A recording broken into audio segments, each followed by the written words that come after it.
I thought, I don't really recall stories. I have flashbacks.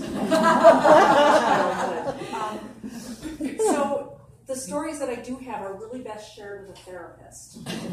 So I do recall a few things, but I thought I would share this a little different on why, like Francis, I'm 7 of 7 kids born in a Catholic home in Michigan, and that's probably why I suffer from anxiety. So, see, growing up in our Detroit neighborhood, the neighbors were really amused with us. They thought we reminded them of the Waltons. Little did they know we were more like the Simpsons without birth. That was my family. So I didn't realize some of the survival tactics that I learned growing up, like foraging for food. I didn't realize this was a skill that my parents taught me until Jay and I were newlyweds. That's my hubby over there. And he caught me putting some Captain Crunch in my underwear drawer one day. And he said, what the hell are you doing? I said, well, isn't this where you keep the good cereal? And that's where Mom kept it. We knew their good cereal was in there, and Daddy's chocolates were under his side of the bed. So now it would be blood sport if 2 siblings were up foraging early in the morning. So it's not for the faint of heart, so I credit some of my resilience to that thing. So other skills I learned was, I have to look at my notes here because I threw all this together this morning. It was a feral childhood that I had. And, by the time I arrived, I was number 7.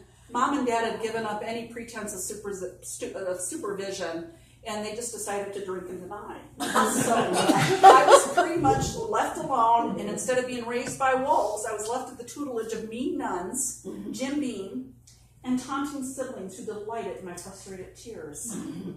So through therapy, I actually learned that my long walks in the upper Michigan woods were actually in the hope of finding a pack of wolves that would raise me.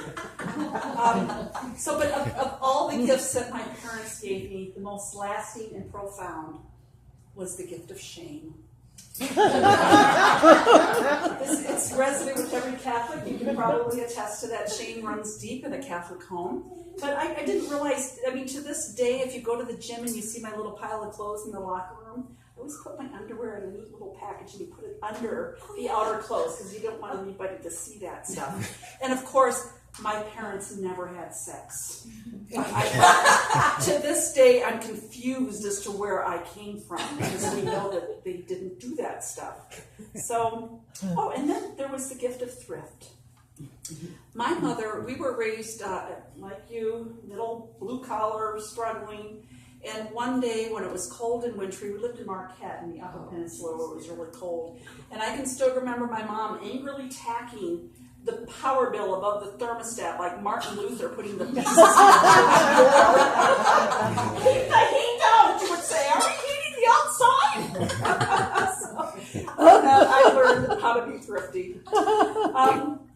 And yeah, that's my story. So not quite a story, but that explains a little bit why I'm in life coaching, because I got a lot of issues you can see. So thank you.